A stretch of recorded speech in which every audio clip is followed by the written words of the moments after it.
Ça fait maintenant 6 mois que je suis ici en Guyane française. Il y a eu pas mal de points positifs, il y a aussi eu des points négatifs. Aujourd'hui, on voit tout ça dans cette vidéo.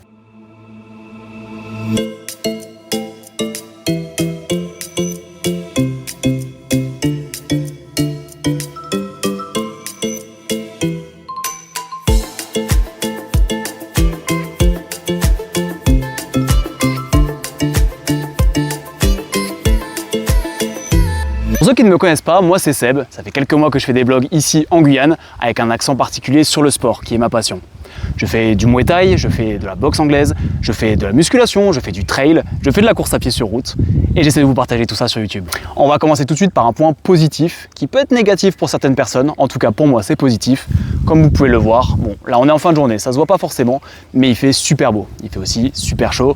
Il y a de l'humidité, la peau est bien moite, mais voilà, ça fait super plaisir. Bon, certaines personnes ne supportent pas la chaleur, donc si vous n'avez pas la chaleur, c'est peut-être pas le bon endroit pour venir s'expatrier. D'ailleurs, je sais pas vraiment si on peut parler d'expatriation vu que ça reste la France, mais en tout cas, pour venir en Amérique du Sud, faut quand même kiffer un minimum la chaleur et le soleil. Bon, après, ceci étant dit, la plupart du temps, je suis au travail sous clim, je dors sous clim, donc forcément, la chaleur dans ces conditions, c'est supportable. En tout cas, je suis bien content de ne pas être en France cet hiver, de profiter de pouvoir être en short à tout moment de l'année. Au moment où je tourne cette vidéo, on est en mars, alors c'est le petit été de mars, c'est-à-dire que là, il y a à nouveau des beaux jours, mais c'est vrai qu'on vient de sortir de la petite saison des pluies, il y avait pas mal de pluie, mais bon, il fait quand même chaud, donc ça reste agréable. J'ai beau être un kiffeur de soleil, j'ai quand même mon petit confort et j'aime pas trop avoir trop chaud.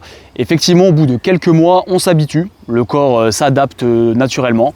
Donc effectivement, les premiers mois étaient un peu plus secs aussi, mais voilà, j'ai beaucoup moins de problèmes avec la chaleur. Là, il fait bon. Là, j'ai l'impression d'être un soir d'été en France. C'est très appréciable.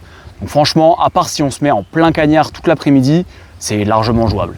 Bon, en revanche, l'humidité, ça peut générer d'autres problèmes. On y reviendra plus tard dans la vidéo. Mais en tout cas, on s'y fait aussi. C'est vrai que les premiers mois, j'avais un petit peu de mal en sortant de la chambre avec la clim parce que forcément l'air est plus sec.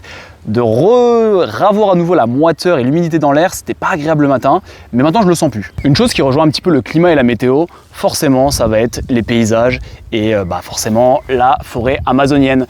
Alors personnellement, moi je suis un kiffeur. C'est pas le cas de tout le monde, je le sais. Mais en tout cas, personnellement, comme je vous ai dit, je suis sportif, je kiffe l'exploration. Donc pour moi, être ici, dans un territoire français qui nous permet en plus d'apprécier la jungle et la forêt amazonienne, ça c'est vraiment kiffant. Personnellement, je passe des heures et des heures dans cette jungle. Les locaux, un petit peu moins, mais en tout cas, voilà, c'est un gros avantage pour moi. C'est forcément les paysages, la jungle, les plages, les roches. Tout ça, vous pouvez les retrouver sur les vlogs de la chaîne. Donc si vous aimez les balades en forêt, les trails, les treks, tout ça, tout ce qui est nature, ça va être très nature quand même ici, et bah écoutez, c'est vraiment kiffant d'être ici. Au niveau des traditions et de la culture, on sort tout juste de la période de carnaval, que j'ai bien apprécié. Je vous mets quelques images ici, vous pouvez encore une fois les retrouver sur les vlogs de la chaîne si vous voulez en savoir plus. Il y a une grande mixité culturelle ici, parce qu'il y a forcément pas mal de peuples qui cohabitent. On est à la frontière du Brésil et du Suriname, donc forcément il va y avoir des Brésiliens, des Surinamais, des Guyanais, des gens qui viennent de métropole comme moi. Il peut y avoir aussi des Laotiens, des Mongs. Si je prends mon cas personnel, je suis plus en campagne de la Guyane, plus du côté de Makuria. Il y a très peu de métro, même s'il y en a forcément. Et c'est pas une mauvaise chose, je pense que c'est une bonne chose de se mélanger, de rencontrer du monde et pas forcément de rester que avec les mêmes personnes. Je pense qu'il y a beaucoup de choses à découvrir et que c'est la meilleure chose de se mélanger.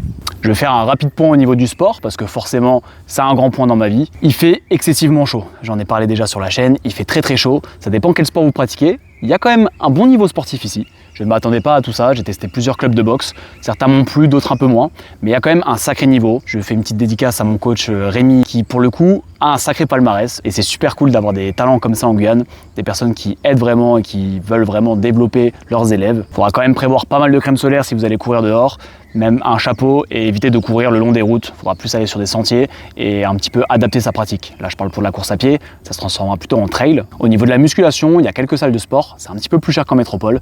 Il va y avoir un fitness park, votre abonnement de métropole fonctionne normalement ici. En tout cas quand je l'avais fait en 2019, ça fonctionnait. Je ne sais pas si c'est encore le cas parce que je crois que la politique fitness park a changé. Je crois qu'on ne peut plus aller dans toutes les salles maintenant, à vérifier. En tout cas, vous pouvez prendre un abonnement ici, ça, il n'y a pas de souci. Par contre, pour ceux qui veulent des compléments alimentaires, sachez ici que ça coûte une blinde. On reviendra plus tard sur le coût de la vie ici, mais c'est vrai que j'ai ramené ma protéine de petits pois directement de métropole. Pareil, pour le matos, ça va coûter de la blinde et il n'y aura pas un grand choix, notamment pour la boxe. Vous l'avez vu dans le vlog ici, je fais encore de la promotion pour la chaîne, désolé. Le vlog sur le MMA, c'est compliqué, c'est très compliqué de trouver du matos, des tenues. Il y a des choses, il y a du sport 2000, il y a de l'intersport. faut que je cite une troisième marque normalement, c'est ça. Il n'y a pas de Decathlon. Mais apparemment, c'est un projet qui est en cours. C'est en train de se négocier. A priori, il va y avoir un Decathlon. D'ailleurs, je pense qu'un Decathlon, ça ferait vraiment du bien à la Guyane. Allez, point positif suivant qui n'a rien à voir. La carte vitale, la France, les démarches administratives, bon, qui n'est pas forcément un point positif pour le coup. Mais on reste en France. C'est-à-dire que on a toujours l'accès aux soins, on a toujours la carte vitale, on cotise pour la retraite, on reste avec le système français. Donc, pour le coup, c'est un avantage ou un inconvénient, ça dépend encore des gens. Pour moi, c'est un avantage, c'est quand même pratique, même au niveau de la langue. Vous pouvez parler français, c'est un bon avantage. C'est l'expatriation en mode facile, comme j'aime l'appeler. Mais voilà, pour trouver du travail, c'est pas beaucoup plus difficile, surtout si vous êtes motivé et ou qualifié. Si vous avez ne serait-ce qu'un BTS ou même plus, c'est assez facile de trouver du travail ici parce qu'il y a une forte demande. Le souci, c'est qu'ici, les personnes ne sont pas assez qualifiées, il y a un problème de formation. Donc, si vous avez un minimum d'envie et quelques diplômes, franchement, il n'y a pas trop de soucis, même si le taux de chômage est plus élevé ici. Malheureusement, c'est dû à la formation ici qui n'est pas terrible. Au niveau de la position géographique, encore une fois, on est en Amérique du Sud, mais toujours en France. C'est quand même cool d'avoir un coin en France qui soit en Amérique du Sud, où on peut, comme j'ai dit précédemment, profiter de la jungle, de la forêt amazonienne. Moi, j'aime bien dire la jungle, ça fait plus Explore and Perform, voilà. J'ai mis le t-shirt tropical, mais oh, pas mal d'oiseaux là. Mais voilà, donc c'est quand même sympa, on peut aller au Brésil facilement, on peut aller au Suriname facilement. Encore une fois, vous pouvez voir ça dans les vlogs. On va commencer un petit peu les points négatifs. Bon, on reviendra quand même sur un petit bilan plus positif sur la fin parce que on va quand même pas terminer sur note négative. Les points négatifs, le premier, le coût de la vie. Voilà, donc certains salaires sont plus élevés, notamment dans le public. Pas une légende, hein, la prime de vie chère, tout ça, les fonctionnaires. C'est plutôt un bon plan ici. En attendant, si vous avez un taf assez standard et que vous n'avez pas forcément des primes de vie chères ou un bon salaire, c'est compliqué. La vie ici, c'est très très cher. Je vais vous donner quelques prix. J'ai déjà vu du shampoing à 12 € pour une bouteille normale. La protéine de poids que j'achète en métropole, je vais l'acheter. On va enlever toutes les promos, je les ai à 12 balles, on va dire 15 balles, 20 balles. Ici, c'est 80 balles. 80 balles. Au niveau des fruits, tout ça, ça peut aller. Si vous faites les marchés, c'est cool. C'est pas trop cher. Pareil, si vous mangez un petit peu au camion, alors ça dépend lesquels. Ici, c'est voilà, il y a quand même la grande coutume d'aller manger au camion, un peu des fritures. C'est pas forcément des choses saines. On va avoir du poulet grillé, à la limite, c'est pas mal. Ça va pas être trop cher, mais généralement, les supermarchés, c'est très cher. C'est très rare que j'aille au supermarché et que j'en ai pour moins de 20 balles. Donc quand je vous dis moins de 20 balles, je parle pas de faire mes courses pour la semaine, je parle de faire mes courses pour la journée. Généralement, je veux juste aller m'acheter le midi de quoi grignoter, un petit sandwich, un peu de pain, un peu voilà, de l'eau. J'en ai pour très cher. L'eau aussi, c'est un sujet. Forcément, il fait très chaud. Il faut boire, il faut beaucoup boire. L'eau, elle n'a pas un goût terrible au robinet. Alors j'ai consulté quand même les relevés, sanitaires, je ne sais pas trop comment on appelle ça. Elle est bien potable, il n'y a pas de souci, elle est contrôlée, mais elle a un goût un peu terreuse, peu importe où on va. Hein. Que ce soit là à Macouria, que ce soit à Cayenne ou quoi, l'eau du robinet n'est pas super bonne. Donc si vous êtes un kiffeur d'eau, il va falloir boire de l'eau en bouteille. Il y a de l'eau locale, la Dilo, qui est très bonne ma foi. Mais qui est, voilà, c'est un petit budget, hein. Faut quand même acheter à chaque fois des packs et on boit énormément ici. Il y a des moments où j'étais monté à 5 litres avec le sport, c'est pas déconnant. Bon là je suis plus aux alentours de 3 litres, mais quand même ça fait un petit budget quand on sait que le pack d'eau il doit être à peu près à 7 €. Bon, c'est un budget à prendre en compte. Au niveau des logements, j'ai la chance d'être chez les parents, mais je sais que c'est un enfer. C'est assez compliqué de trouver, donc ça, il faut aller sur les groupes Facebook pour trouver plus facilement. Surtout si vous voulez venir et trouver un appartement avant d'arriver. Pareil pour l'emploi. Je pense que c'est mieux d'en trouver un d'abord. Si vous ne trouvez pas, c'est toujours possible ici parce qu'il y a encore beaucoup de bouche à oreille. Sinon, généralement, ils utilisent plutôt Pôle emploi pour trouver des emplois. Mais voilà, en tout cas, les loyers sont extrêmement chers. Je sais que mes parents à Cayenne, pour un appart standard, pour 2 personnes, ils payaient à environ 900 € de loyer. Et pour le coup, Cayenne, ok, c'est le bon nom, c'est un peu la capitale, mais personnellement, j'aime pas énormément. Alors c'est sympa, hein, faut le faire, mais je suis pas un grand fan de Cayenne. Mes parents non plus, et la plupart des gens que je connais, que je côtoie, sont pas des grands fans non plus, surtout au niveau de l'insécurité. On va en parler tout de suite. Donc deuxième point négatif, l'insécurité. Alors personnellement, j'ai jamais eu de mauvaise expérience ici, dans ces 6 mois, même dans mes 4 autres voyages où je suis resté 1 mois. Cependant, je suis assez malin. Non, en vrai, j'essaie de faire attention. On évite les grosses chaînes dans les quartiers sensibles, voilà, on les range. On évite de s'habiller avec des trucs, voilà, de se montrer. Et encore une fois, c'est un petit peu de la jugeote. On va éviter d'aller dans les quartiers sensibles en faisant une exposition de sa richesse. On évite d'aller au mauvais endroit au mauvais moment, notamment la nuit, en étant bourré, voilà, etc. Vous connaissez les conseils classiques. Cependant, j'ai beaucoup de collègues qui m'ont raconté des histoires. C'est pas des blagues. Effectivement, il y a un peu de criminalité, beaucoup de criminalité. Voilà, c'est l'Amérique du Sud, hein, donc c'est pas non plus un coupe-gorge. Comme je vous dis, moi, il m'est jamais rien arrivé, j'ai jamais eu de gros problèmes. J'ai jamais eu de problème du tout d'ailleurs, je sais pas pourquoi je dis gros. Donc, a priori, si vous êtes gentil, si vous faites pas de vagues, il n'y a pas de raison. Si vous n'êtes pas dans les trafics de stupéfiants, il n'y a pas de raison. Si vous faites pas la mule à l'aéroport, il n'y a pas de raison non plus. Cependant, voilà, il faut le savoir, effectivement, il se passe des choses. Je suis responsable d'une boutique et je ne me suis jamais fait braquer. Voilà, bon, c'était un bon point. Cependant, c'est déjà arrivé que des gendarmes ou des policiers viennent me voir et me disent pas bonjour, ça va, mais bonjour, est-ce que vous êtes fait braquer ce matin? Donc ce à quoi je réponds bonjour, non, je ne me suis pas encore fait braquer. Et ils me disent ah ok, parce que la boulangerie à côté et la boucherie à côté, ils se sont fait braquer ce matin. Donc effectivement, ça arrive. Pareil, il y a eu pas mal de braquages du Super U juste à côté de chez moi. Il y a de la délinquance, on va dire comme partout. Je pense que c'est pas plus craignos que certains quartiers de Marseille, voilà, pour remettre les choses en perspective. Effectivement, voilà, on va pas le dire qu'il n'y a pas, mais c'est pas non plus, encore une fois, un coupe-gorge. C'est pas voilà, du stress permanent. Moi, personnellement, je ne stresse pas. Bon, après, j'ai la chance d'être un homme jeune, en bonne santé, sportif et de ne pas aller dans des endroits craignos. Donc, forcément, ça aide. Mais, comme je vous dis, si vous ne faites pas de vagues, il n'y a pas de souci. Si vous n'êtes pas dans le trafic de drogue, il n'y a pas de souci. Ça va être l'heure où il y a les moustiques, justement. On va pouvoir en parler. Les moustiques, à Aken, il n'y en avait pas trop. Plus au niveau de la plage, par contre. Mais dans les appartements, en plus, on était à l'étage, donc il n'y avait pas trop de soucis. C'est vrai qu'à Macouria, c'est un enfer. Mais justement, là, je suis à la Pointe Liberté, juste à côté de la Pointe Liberté, donc je sais pas si ça vous parle. Pareil, on les a vus dans les vlogs, ces coins-là. Mais ouais, c'est compliqué, les moustiques. Franchement, il y a des gens qui disent qu'on s'y fait ou qu'on ne se fait plus piquer au bout d'un certain temps. C'est absolument pas vrai, je m'y fais toujours pas. Ça fait 6 mois, je me fais piquer surtout le midi et le soir. Je crois qu'ils appellent ça les volets. En tout cas, c'est ouais, pas les volets, les volets des moustiques. Non, c'est chiant, c'est juste chiant. Après, il faut s'y faire. Je sais que par exemple, ma mère qui est là depuis de nombreuses années, bah, elle en a aussi marre de se faire piquer, d'avoir toujours des petits boutons, ça gratte, c'est chiant. Mais écoutez, c'est un petit désavantage de la vie, on va dire, c'est un petit inconvénient. C'est pas invivable, c'est clairement pas invivable. Mes parents ont eu la dingue 2 fois, par contre ça c'est un peu moins vivable. Personnellement, je touche du bois, je n'ai rien eu. Donc effectivement, ça dépend des coins où vous êtes. Hein. Franchement, ça dépend vraiment des coins. Là où je suis, effectivement, il y en a plus qu'ailleurs, mais bon, encore une fois, c'est vivable. De toute façon, pour venir ici, vous êtes obligé de faire le vaccin pour la fièvre jaune. Il y a aussi d'autres vaccins qui sont recommandés, je vous les mettrai en description. Le problème, c'est qu'ils sont payants, donc forcément, on n'a pas forcément envie de les payer, tout simplement. C'est un budget. En tout cas, si vous voulez les faire, description. Grand sujet, le travail.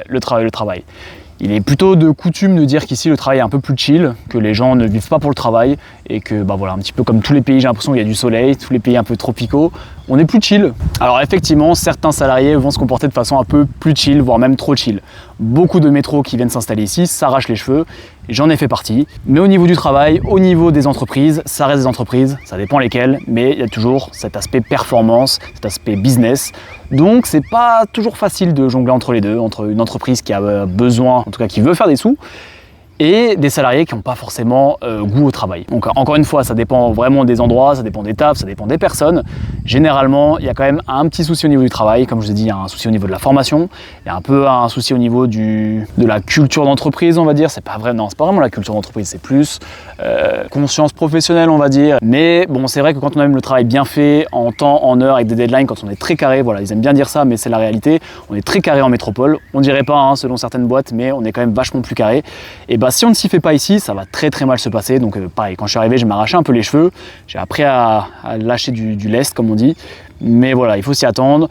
Encore une fois, ça va dépendre des boîtes parce que la plupart des grosses boîtes ne sont pas forcément détenues par des Guyanais. Il y a des Martiniquais, il y a des métros, voilà, ça peut venir de tout horizon.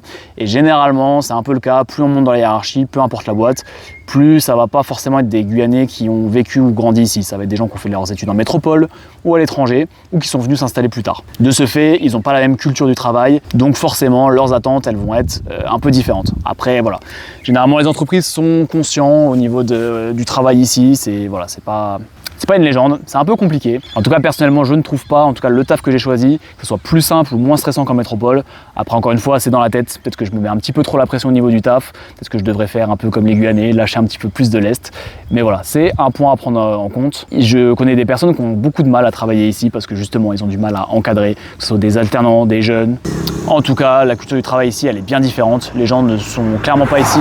Oh, désolé, il y a des voitures. Voilà, ils prennent les thunes et puis voilà. Moi, une petite expérience d'ailleurs assez marrante qui, enfin, voilà, ça ne m'atteint pas forcément, j'ai trouvé ça plus marrant qu'autre chose.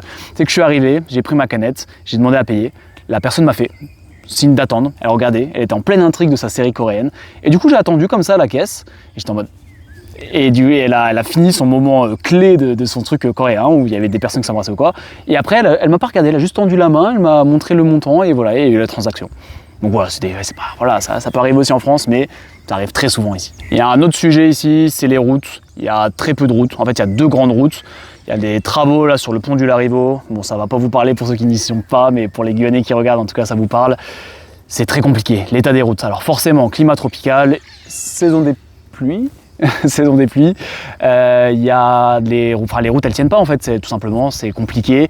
Il y a très peu de routes, avec des routes en mauvais état, donc il y a des restaurations etc, mais c'est compliqué quand même. Il y a énormément de bouchons. Personnellement, je viens de Metz, donc juste à côté du Luxembourg. Et il y a pas mal de gens qui, forcément, pour prendre un meilleur salaire, ils vont aller bosser au Luxembourg. Donc ils se tapent énormément de bouchons, énormément de routes. Alors pourquoi je vous dis ça?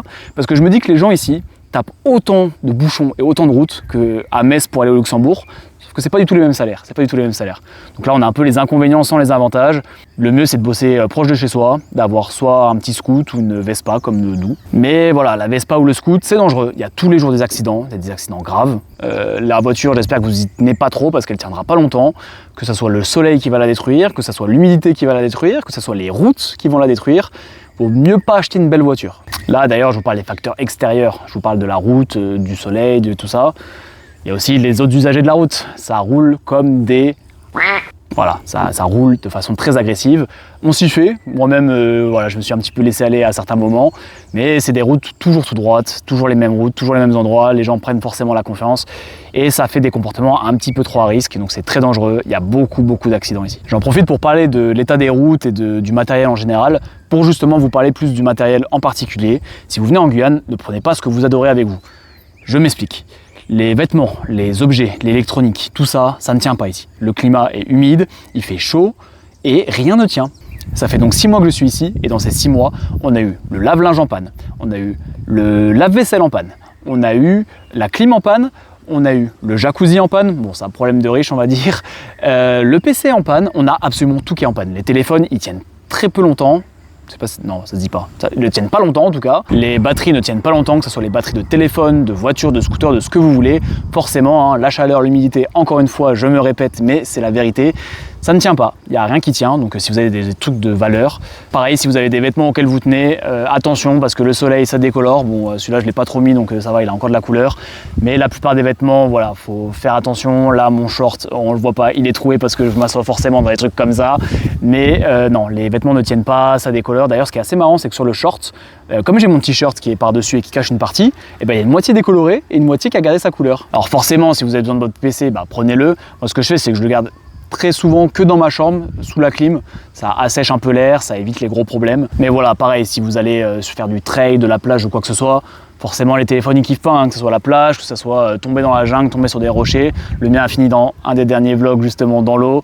Voilà, faut faire attention, c'est quand même une nature qui est assez agressive on va dire, hein. Il y a toutes les conditions climatiques pour abîmer, même vous, hein. Faut mettre de la crème solaire, hein. Surtout si vous êtes blanc comme moi, mettez de la crème solaire, le vieillissement cutané c'est pas des blagues, mais voilà, faut se protéger, pas hésiter à mettre un chapeau auquel vous ne tenez pas, hein, parce que sinon il est foutu.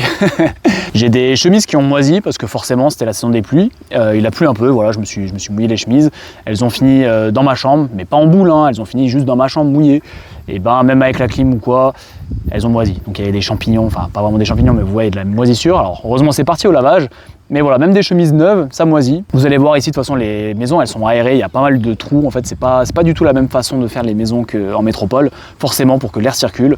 La clim est un bon avantage quand même, hein. En dehors du confort, ça reste quand même pour moi un bon outil pour justement sécher. Encore une fois, dans un des vlogs, j'ai même fait sécher du sable grâce à la clim en le mettant dans ma chambre. Bon écoutez, le soleil il commence à se coucher. Comme vous pouvez le voir, hein, de toute façon la luminosité il fait de plus en plus sombre. Je pense qu'on a déjà fait un bon débroussaillage des sujets que j'avais envie d'aborder. Alors j'ai pas été autant en profondeur que je voulais, mais je suis un petit peu limité par le temps et j'ai pas non plus envie de vous assommer avec une tonne d'informations. Si vous avez besoin de plus d'informations, n'hésitez pas à me le dire, je peux faire une deuxième version un peu plus poussée sur certains sujets. En tout cas voilà, vous avez une vue d'ensemble. Pour faire un bilan final, personnellement il y a eu plus de positifs que de négatifs. Personnellement je suis un kiffeur de jungle, de nature, de forêt, d'exploration, donc forcément moi j'y trouve mon compte. La chaleur aussi, je kiffe.